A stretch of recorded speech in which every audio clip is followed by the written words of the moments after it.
எனக்கு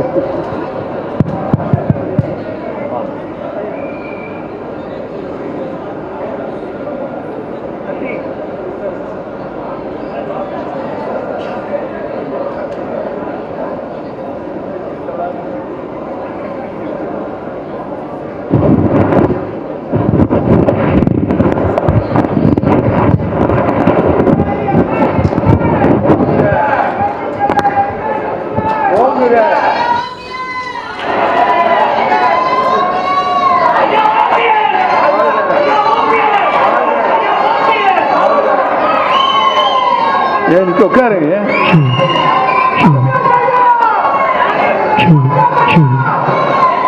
பாரு யார் பாடா முடிஞ்சு போறது.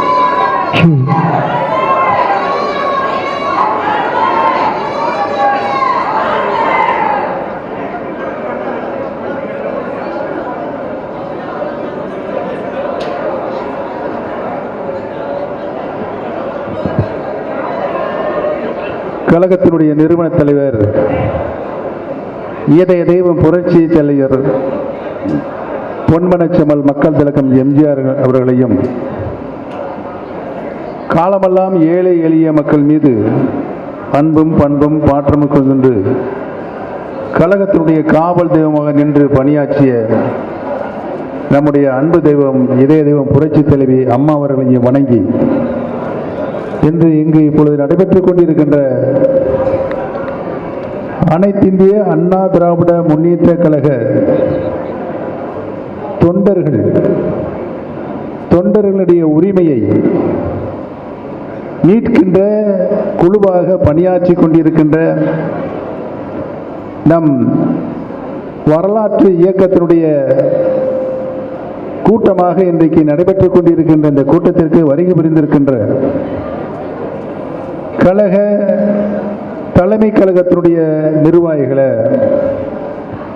மாவட்ட கழகத்தினுடைய ஆற்றல் மிகுந்த செயலாளர்களை, இந்த கூட்டத்திற்கு தலைமை ஏற்று நல்ல பல கருத்துக்களை, ஆலோசனைகளை, அறிவுரைகளை நமக்கு இப்பொழுது வழங்கி உரையாற்றியிருக்கின்ற சிறப்புரை ஆற்றியிருக்கின்ற புரட்சி தலைவர் இயக்கம் தோற்றுவித்த காலத்திலிருந்து இதய தெய்வம் டாக்டர் புரட்சி தலைவி அம்மா அவர்களுடைய காலம் வரை கிட்டத்தட்ட ஒரு அரை நூற்றாண்டுக்கு மேலாக திராவிட இயக்கத்தில் தன்னை முழுமையாக ஈடுபடுத்திக் கொண்டு நமக்கெல்லாம் இன்றைக்கு நல்ல பல ஆலோசனைகளை, திராவிட இயக்கத்தினுடைய வரலாறுகளை,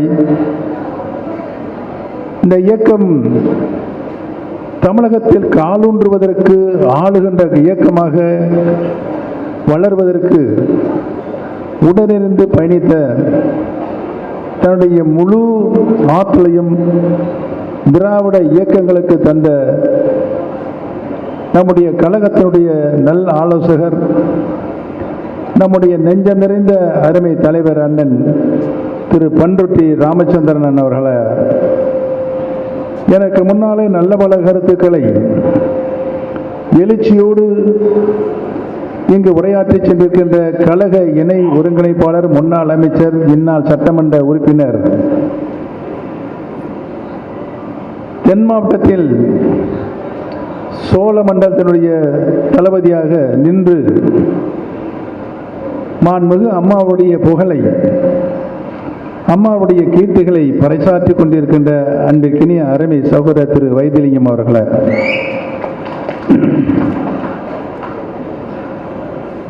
எனக்கு முன்னாலே நல்ல பல கருத்துக்களை இங்கு அழுத்தமாக எடுத்துரைக்கின்ற கழகத்தினுடைய துணை ஒருங்கிணைப்பாளர், முன்னாள் நாடாளுமன்ற மாநில உறுப்பினர், இந்நாள் சட்டமன்ற உறுப்பினர், அன்பிற்கினிய அருமை சகோதரர் திரு மனோஜ் பாண்டியன் அவர்களை, மதுரை புறநகர் தெற்கு மாவட்ட கழகத்தினுடைய செயலாளரும் சட்டப்பேரவை உறுப்பினருமான அன்பிற்கினிய அருமை சகோதரர் திரு சட்டமன்ற உறுப்பினர் திரு ஐயப்பன் அவர்களை, ராமநாதபுரம் மாவட்ட கழகத்தினுடைய செயலாளரும் கழக நாடாளுமன்ற மாநிலங்களவை உறுப்பினர் அன்பிற்கினிய அருமை சகோதரர் திரு தர்மர் அவர்களை, முன்னாள் அமைச்சர், திருச்சி மாநகர் மாவட்ட கழகத்தினுடைய ஆட்சி மிகுந்த செயலாளர், கழக அமைப்பு செயலாளர், எல்லோருக்கும் நல்லவர் அண்ணன் திரு வெல்லமண்டி நடராஜன் அவர்களை, கழக இலக்கியணி செயலாளர் சகோதரி திருமதி இறைதாமரை அவர்களை, கழக அமைப்பு செயலாளர் முன்னாள் சட்டமன்ற உறுப்பினர் திருமதி பாண்டியம்மாள் அக்காள் அவர்களை, மதுரை மாநகர் மாவட்ட கழகத்தினுடைய செயலாளர் முன்னாள் நாடாளுமன்ற உறுப்பினர் அன்பிற்கினிய அருமை சகோதரர் திரு கோபாலகிருஷ்ணன் அவர்களை, கழக கொள்கை பரப்பு செயலாளர் துணை செயலாளர் நல்ல பல கருத்துக்களை இங்கே அழுத்தமாக உரையாற்றி அமர்ந்திருக்கின்ற திரு முடிமன் ராமசாமி அவர்களை, புதுச்சேரி மாநிலத்தினுடைய கழக செயலாளர் அன்பிற்கினிய அருமை சகோதரர் திரு ஓம் சக்தி சேகர் அவர்களை, வடசென்னை மண்ணினுடைய வடசென்னை தெற்கு மேற்கு மாவட்ட கழகத்தினுடைய செயலாளர் அன்பிற்கினிய அருமை அண்ணன் திரு மகிழன்பன் அவர்களை, சிறப்பான இந்த கூட்டத்திற்கு வருகை புரிந்திருக்கின்ற கழகத்தின் பல்வேறு நிலைகளில் பணியாற்றி கொண்டிருக்கின்ற மாநில பொறுப்பாளர்களை, நிர்வாகிகளை, தலைமை கழகத்தினுடைய நிர்வாகிகளை, திரளாக வருகை புரிந்திருக்கின்ற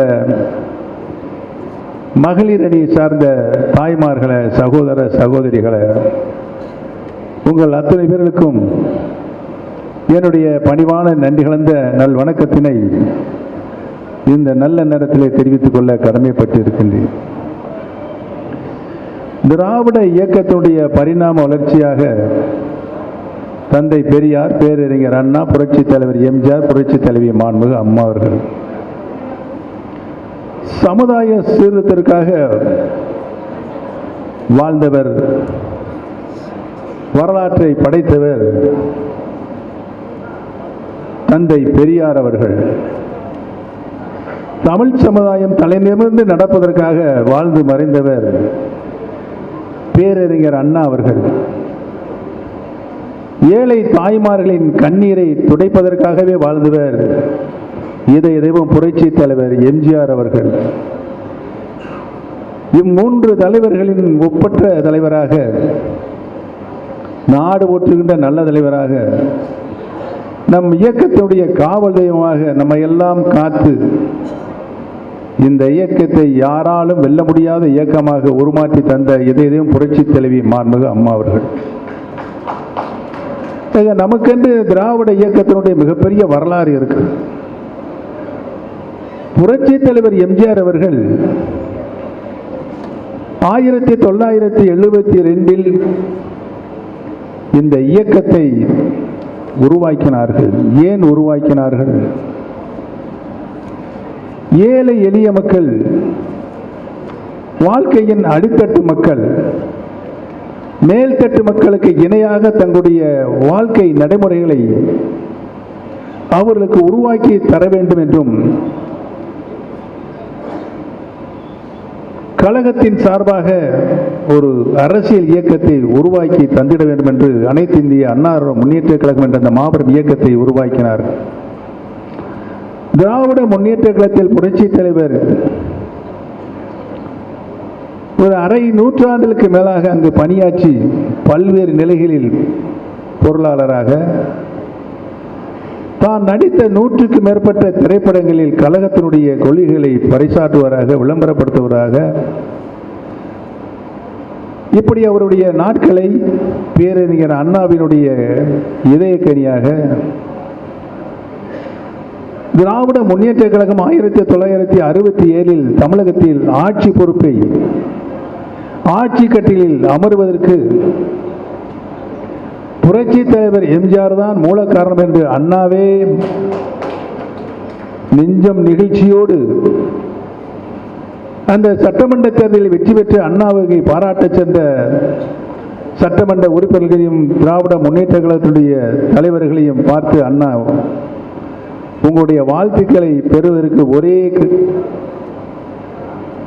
நபர் நம்முடைய புரட்சி தலைவர் எம்ஜிஆர் அவர்கள்தான் என்று அண்ணாவே பாராட்டி, அந்த அளவுக்கு மக்களுடைய அபிமானத்தையும் திரைப்படங்களில் தத்துவ கருத்துகளையும், ஏன் அப்பொழுது இருந்த உதயசூரியன் சின்னத்தை கூட தன் நெற்றியில் வரைந்து திரைப்படங்களில் நடித்த பெருமை திராவிட முன்னேற்ற கழகத்துடைய கொள்கைகளை, கோட்பாடுகளை பரப்பிய பெருமை எம்ஜிஆர் அவர்களையே சாரும் என்பதுதான் வரலாறு. இப்படி ஒரு புதிய வரலாற்றை உருவாக்கிய புரட்சி தலைவர் எம்ஜிஆர் அவர்களை திமுகவிலிருந்து தூக்கி எறிந்தார்கள். அன்றைக்கு பிடித்த சனியன் இன்று வரை அதை தொடர்ந்து கொண்டிருக்கிறது. மக்களுடைய அபிமானத்தை அவர்களால் பெற முடியவில்லை.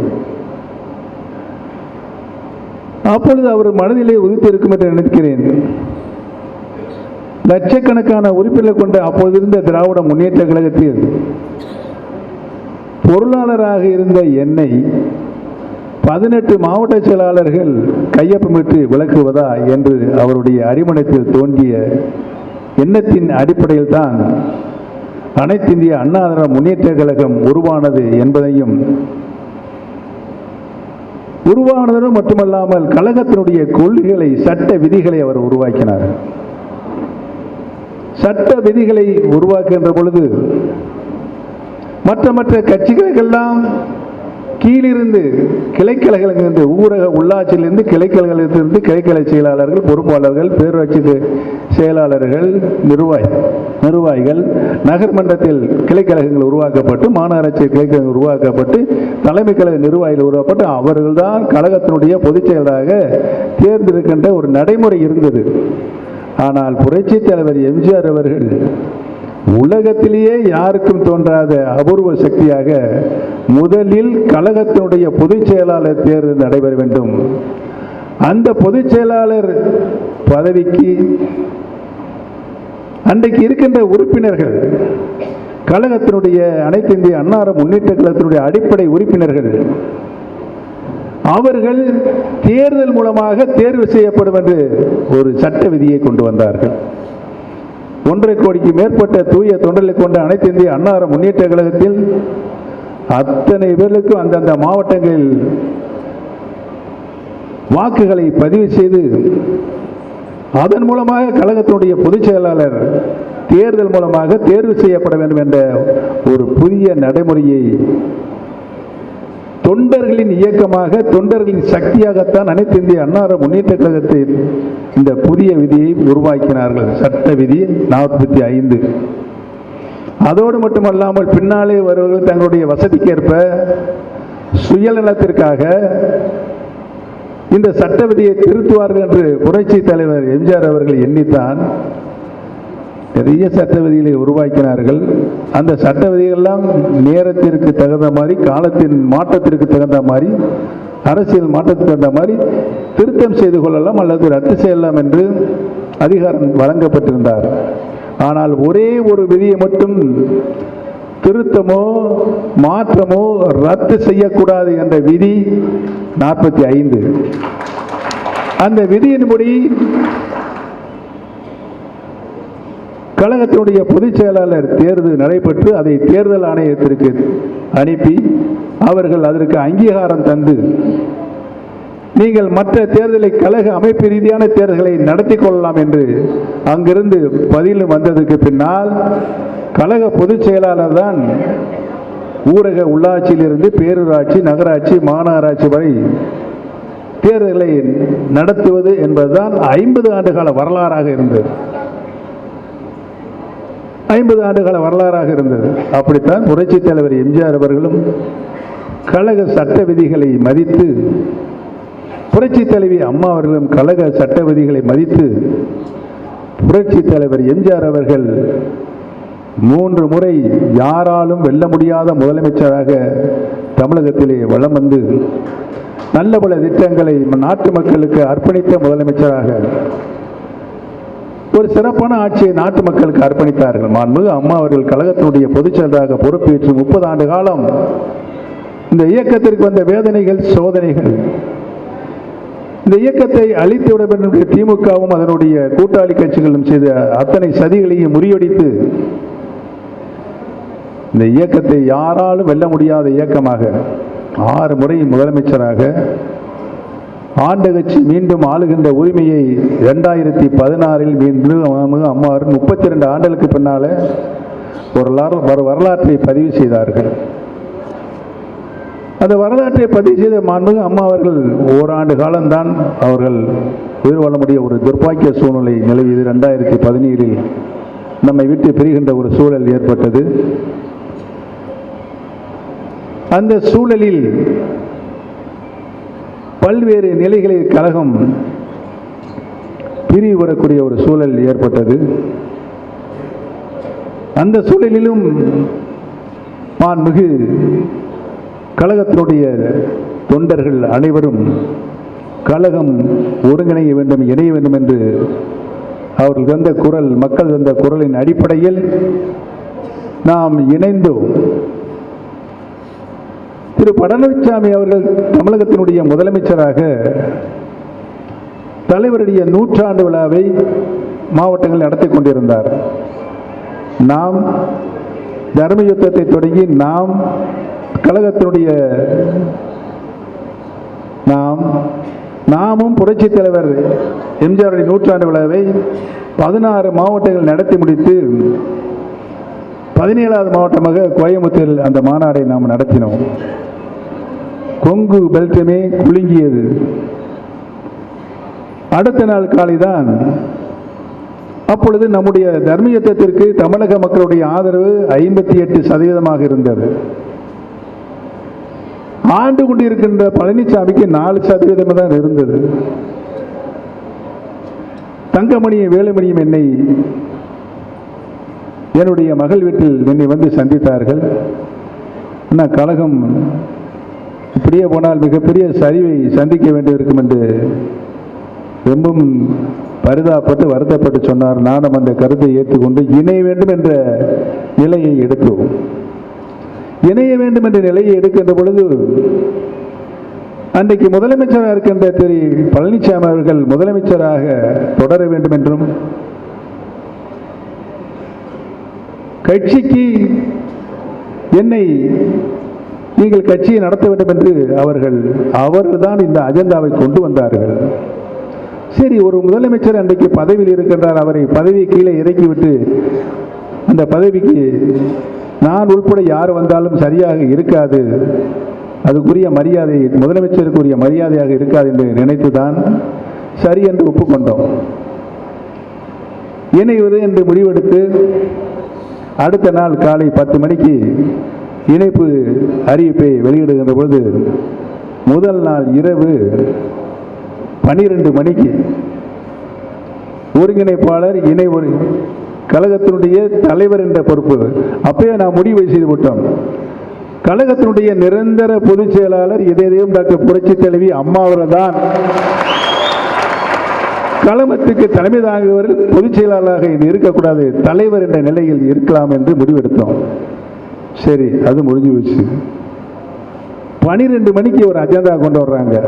என்ன அஜெண்டானா, ஒருங்கிணைப்பாளர் இணை ஒருங்கிணைப்பாளர் என்ற புதிய பதவிகள் 2 பதவிகள் பொதிய வேண்டும். நீங்கள் ஒருங்கிணைப்பாளர் என்றால் திரு எடப்பாடி பழனிசாமி இணை ஒருங்கிணைப்பாளர் வேண்டும் என்று சொல்கிறார். அவர் முதலமைச்சராக இருப்பதனால் நானும் தலைமை கழகத்தில் ஒரு நிர்வாகி இருக்க வேண்டும் என்று அவர் விரும்புகிறார் என்று சொன்னவுடன் நான் அந்த மறுப்பே சொல்லலை, சரின்னு சொல்லிட்டான். எத்தனை மணிக்கு? 12 மணிக்கு. திரும்ப 2:30 மணிக்கு திரும்ப ஒரு அஜெண்டா கொண்டு வர்றாங்க. என்ன கொண்டு வர்றாங்க?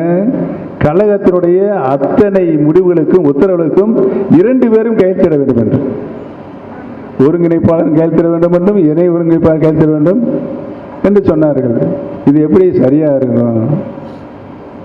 2 பேரும் 2 குதிரைகள் காலை போட்டு எப்படியா பயணிக்க முடியும்? சரியா வராது, எந்த முடியுமே உறுதியாக எடுக்க முடியாது, பல பிரச்சனைகள் உருவாக்க வாய்ப்பு இருக்கிறது என்று எவ்வளவோ நாங்கள் கலந்து பேசினோம். இல்லை 2 பேர் இருக்கு. ஏன்னா அடுத்த நாள் காலையில் தமிழ்நாடு ஃபுல்லாக இணைப்பு விழா கொண்டாட தயாரி விட்டார்கள் தொண்டர்கள். இந்த சூழ்நிலை இப்படி ஒரு கொக்கியை போடுறாங்க. எப்படி கொக்கி பாருங்க.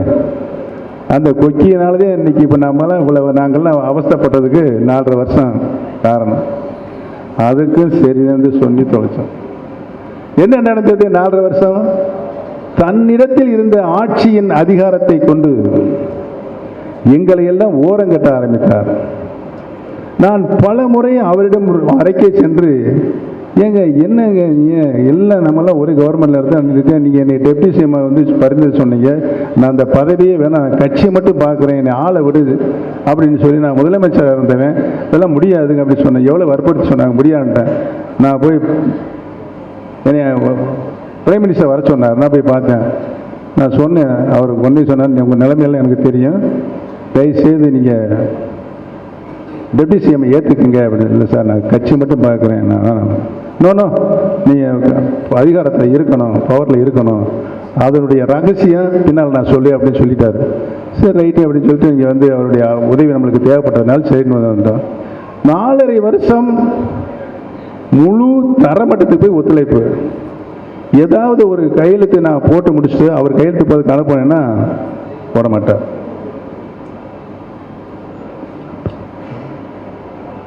வைத்தியலிங்கத்துக்கு தெரியும், டி நகர் சத்யா மீது ஒரு 2000 பேர் சேர்த்து புகார் கொடுத்தானுங்க அவரை மாற்ற வேண்டும் என்று. பேசி முடிவாயிருச்சு, அந்த குற்றம் நிரூபிக்கப்பட்டது. ஆனால் அவர் ஒத்துக்கொள்ள மாட்டேன்றார், கையெழுத்து நான் போட மாட்டேன். இப்படி பல நிகழ்வுகள் அரசியல் மூலமாக, அதிகாரத்தின் மூலமாக, செய்தித்துறையை கண் வைத்திருந்த அதிகாரத்தின் மூலமாக அவர் செய்தி, அவர் படங்கள் இப்படியே போட்டு வந்தார். ஒரு சகிப்புத்தன்மையில் முடிஞ்சு வச்சு 4 வருஷம் முடிஞ்சு வச்சு. அப்போதான் கடைசியில் கொண்டு வர்றாங்க ஒற்றை தலைமை வேண்டும். ஏங்க நீங்கள் தானேங்க இப்போ ஒரு தலைமை இருக்குன்னு சொல்லி என்னை போய் முடிவு பண்ண, நீங்கள் தான் இரட்டை தலைமை கொண்டு வந்ததே நீங்கள் தான், ஒருங்கிணைப்பாளர் இணை ஒருங்கிணைப்பாளர் 2 பேரும் கையெழுத்து போடுறேன்னு சொன்னது நீங்கள் தான். இப்போ எதுக்கு ஒற்றை தலைமை? அது நல்லா தானே போய்கிட்டு இருக்கு. இப்போ இல்லை கவர்மெண்ட்டை அவர் மிகுந்த திறமையோடு நடத்திட்டு இருக்காரு. அவர் திரும்ப முதலமைச்சர் அறிவிச்சோம்னா 234 தொகுதிக்கு 234 தொகுதி ஜெயிக்கலாம் அப்படின்னாங்க. பல்வேறு கருத்துக்கள் உருவாச்சு. அதுக்கும் சரின்னு சொல்லி தான் நம்ம முடிவெடுத்தோம். அப்புறம் பல பிரச்சனைகள் வந்துச்சு, சில கொள்கை அறிவிப்புகள் வந்தது. அதனால் நாம் மிகப்பெரிய ஒரு தோல்வியை சந்திக்க வேண்டும் என்ற ஒரு சூழல் ஏற்பட்டது என்பதையெல்லாம் நான் உங்களுக்கு நினைவு இருந்தாலும் நினைவுற கடமைப்பட்டிருக்கிறேன். இப்படித்தான் நம்மளுடைய போராட்டம் ஒரு மிகப்பெரிய 2016 மாண்புமிகு அம்மா அவர்கள் நமக்கு தந்த ஆட்சியை சரியாக கொண்டு செலுத்ததன் காரணமாக 2021 பல கொள்கை முடிவுகள் எடுத்ததின் காரணமாக நாம் ஆட்சியை இழக்க வேண்டிய ஒரு சூழல் வந்தது. அவர் தலைமையேற்று 10 இந்த நாடாளுமன்ற தேர்தலோடு 11 தோல்விகள். ஒவ்வொரு தேர்தலிலும் சில பல நல்ல ஆலோசனைகளை சொன்னால் ஏதோ ஒரு உள்நோக்கத்தை வச்சுட்டு பேசுவாங்களோ அவங்க சொல்லி அதை மறுப்பார் அவர். அதுதான் பழக்கம். கடந்த நாடாளுமன்ற தேர்தலில் அம்மா மக்கள் முன்னேற்ற கழகம் தனியாக போட்டியிட்டது. அவர்கள் ஒரு 7-14 நாடாளுமன்ற தொகுதிங்க, தேனி, திண்டுக்கல், மதுரை, விருதுநகர், திருநெல்வேலி, தூத்துக்குடி, கன்னியாகுமரி 7 பார்லிமெண்ட். இந்த பக்கம் திருச்சி, தஞ்சாவூர், புதுக்கோட்டை, சிவகங்கை, திருவாரூர், நாகப்பட்டினம் 7-14 தொகுதிகள். 7-14 நாடாளுமன்ற தொகுதியில் 84 சட்டமன்ற தொகுதிகள். இந்த 7-14 பார்லிமெண்ட் தொகுதியில் ஒரு பாராளுமன்ற தொகுதியில் 1.5 லட்சம் ஓட்டு வாங்கியிருக்காங்க அவங்க. ஆக ஒரு சட்டமன்ற தொகுதி 25,000 ஓட்டுகள் வாங்கியிருக்காங்க. 25,000 ஓட்டு வாங்கியிருக்காங்க. 39 இடம் போட்டிட்டு ஒன்று கண்ணுன்னு தேனி நாடாளுமன்ற தொகுதியை ஜெயிச்சது.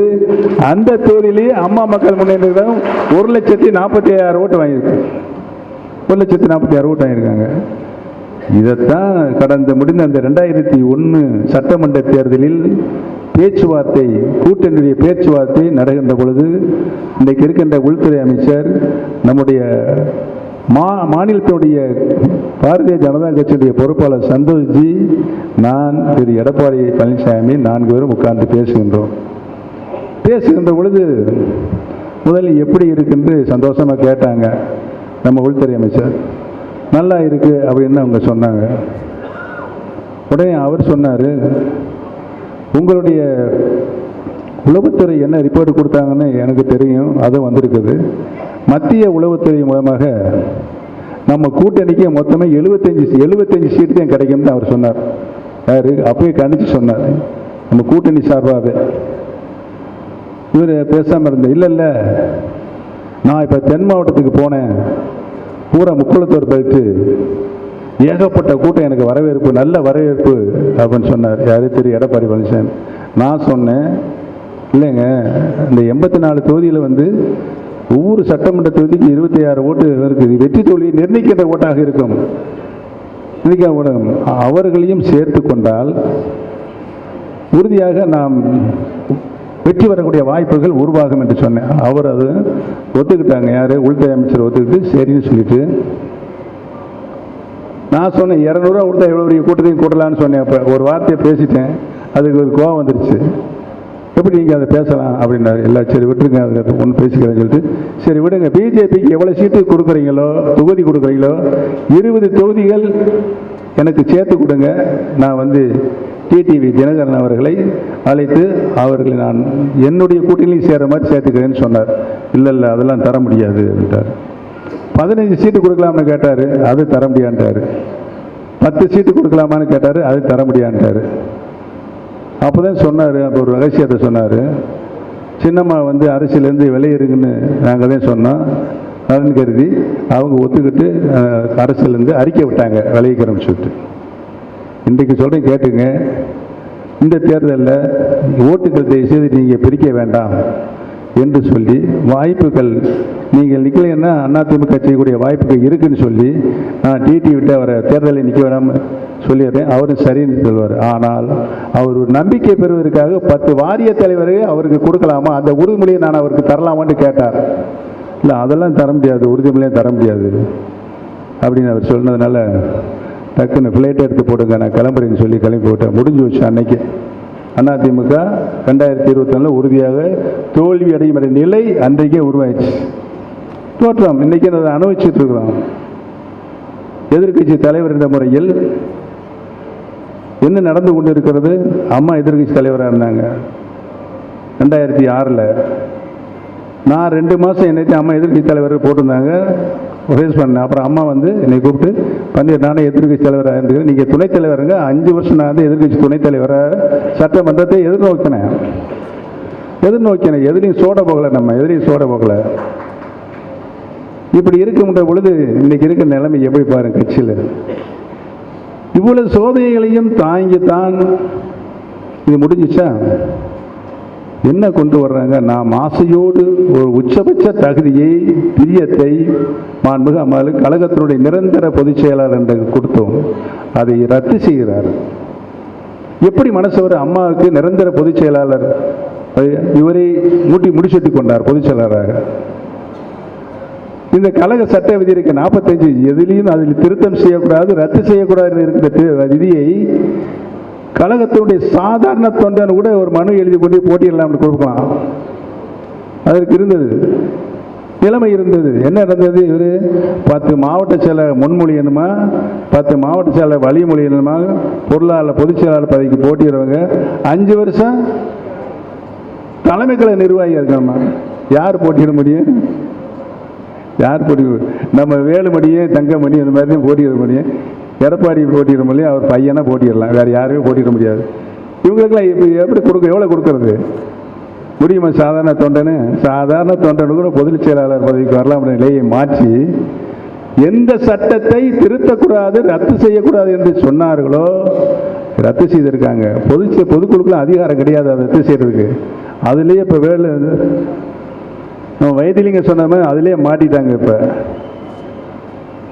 இப்போ ஒரு உயர்நீதிமன்றம் ஒரு கருத்தை சொல்லி இரட்டை சின்னத்தில் பிரச்சனை இருக்கு, அதனால இந்திய தேர்தல் ஆணையம் நீங்க அதை விசாரிங்கன்னு சொல்லிட்டாங்க.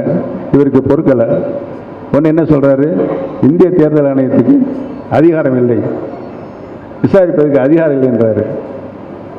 அவங்க ரெண்டு பேருமே மனு போடுங்கன்னு சொல்லிட்டாங்க. இந்திய தேர்தல் மனு போடுது.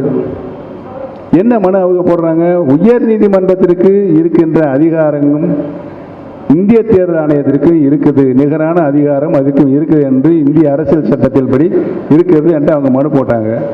அதை உயர்நீதிமன்றம் ஏற்றுக்கிட்டு பழனிசாமி மனு தள்ளுபடி பண்ணியிருக்காங்க. இதுதே இப்போதான் முத மேலே வந்திருக்கிறேன். இன்னி இந்த வழக்கு இருக்கலாம், 6 வழக்கு சிவில் வழக்கு ஒன்றுன்னா வரும். ஏன் சட்டத்தை திருத்தினீங்க அப்படின்னு கேட்பாங்க. ஏன் திருத்தினீங்க, நீங்கள் மட்டுமே பொதுச் செயலாளரும் உங்க கூட இருக்கிற மட்டுமே பொதுச் செயலாளர் இருக்கணும் சட்டத்தை. அதில் பல வகைகளில் அது சொல்லக்கூடாது, என்ன ஒரு தீர்ப்பு வரும்னு சொல்லி அதையும் சொல்லிட்டாரு வயதிலிங்க. ஆக இனிமேல் இந்த இயக்கம் தொண்டர்களுக்கான இயக்கமாகத்தான் புரட்சி தலைவர் உருவாக்கினார்கள். அந்த நிலைமை இனி வரலாறு வந்துட்டு உறுதியாக வரும். நாளை அனைத்து இந்திய அண்ணா முன்னேற்ற கழகத்தினுடைய தலைமை பொறுப்புக்கு பொதுச் செயலாளர் என்ற பொறுப்பு இல்லை, ஒருங்கிணைப்பாளர் என்ற பொறுப்பிற்கு ஒரு தொண்டன் வந்து உட்காருகின்ற காலம் வெகு தூரத்தில் உறுதியாக வரும். அதற்காகத்தான் நம்ம இப்போ போராடிக்கிட்டு இருக்கோம். கீழே இருக்கின்ற தொண்டர்கள் நீங்கள் இங்கு மேடைக்கு வந்து உட்காருகின்ற சூழ்நிலை உருவாக வேண்டும். நாங்கள்லாம் பல வழிகளை பார்த்துட்டோம். கழகத்தினுடைய சட்ட விதி, புரட்சித் தலைவர் உருவாக்கிய விதியை காப்பாற்றிய புரட்சித் தலைவர் அம்மாருடைய வரலாறு மீண்டும் நம் இயக்கத்திற்கு வந்து சேர வேண்டும் என்று தான் இன்றைக்கு நாம் இந்த 3 ஆண்டு காலமாக இந்த புதிய பரிணாமத்தின் மூலமாக இந்த தர்ம யுத்தத்தை நடத்தி கொண்டிருக்கணும் என்பதையும் 3 ஆண்டு காலமாக எனக்கு ரொம்ப வருத்தமாக இருக்குது. தலைமைக்கல் நிர்வாகிகள், மாவட்டங்களை செயலர் ரொம்ப அப்புறாணிக, எந்தவித பதவி பட்டங்கள், சட்டமன்ற நாடாளுமன்ற உறுப்பினராக இல்லாதவர்கள் பெரும்பகுதியானவர்கள், 195% பேர். அவங்க எல்லாம் ரொம்ப கஷ்டப்பட்டதே இந்த இயக்கத்தை ஆங்காங்கே நடத்தி கொண்டிருக்கின்ற நிலை இருக்கிறது. இன்றைக்கு உறுதியாக சொல்லுகிறேன், நல்ல காலம் நம்மளுக்கு வரும். புரட்சி தலைவருடைய ஆசீர்வாதம் நமக்கு இருக்கிறது. புரட்சி தலைவி அம்மாவுடைய ஆசீர்வாதம் இருக்கிறது. 50 ஆண்டுகளும் அந்த இருவரும் தலைவர்களும் தன் உயிரை கொடுத்து காப்பாற்றிய கட்சி. புரட்சி தலைவர்களுடைய பாடி பெல்ட்டுக்கு 100 வயசு இருந்திருப்பாரு. ஏன், அரசியல் கட்சி ஆரம்பிச்ச அந்த அழுத்தம் அவரை நாம் பறி கொடுத்தோம்.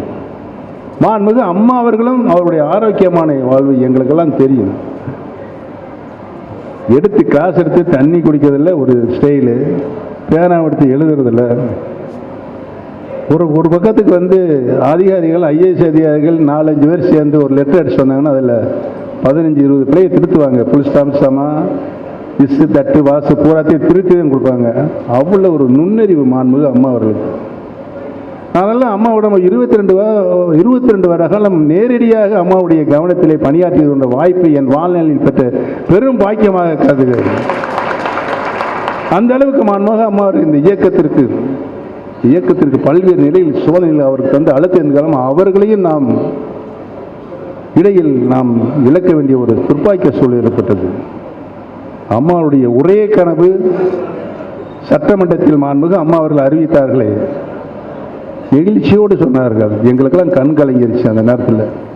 எனக்கு பின்னாலும் பல நூற்றாண்டுகள் கழகம்தான் ஆட்சி செய்யும் என்ற நிலை உருவாகும் என்று மாண்புமிகு அம்மா அவர் சொன்னார்களே, இன்றைக்கு அந்த நிலை இல்லை.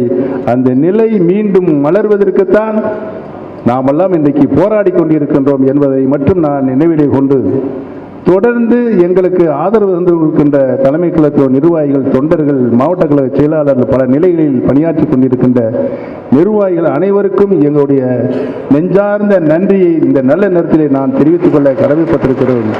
இனி வரும் காலங்கள் தேர்தல் காலங்கள். இந்த தேர்தல் காலங்களில் நாம் உறுதியாக நின்று மீண்டும் மாண்புமிகு அம்மாவுடைய ஆட்சியை தமிழகத்திலே நிறுவிட வேண்டும் என்று வைராக்கிய உணர்வோடு நாம் பணியாற்ற வேண்டும் என்று சொல்லி உறுதியாக அந்த முயற்சியில் நாம் வெற்றியும் பெறுவோம் என்ற நிலை நமக்கு வந்து சேரும் என்பதையும், அதற்கு காலம் கணிந்து கொண்டிருக்கிறது, சில ரகசியங்கள் அதில் இருக்கிறது, அனைவருக்கும் அதை இப்பொழுது பகிர வேண்டிய சூழ்நிலையில் நாங்கள் இல்லை, உறுதியாக நாம் வெற்றி பெறும் என்று சொல்லி வருகை வந்து அனைவருக்கும் நன்றி கூறி, நன்றி, வணக்கம்.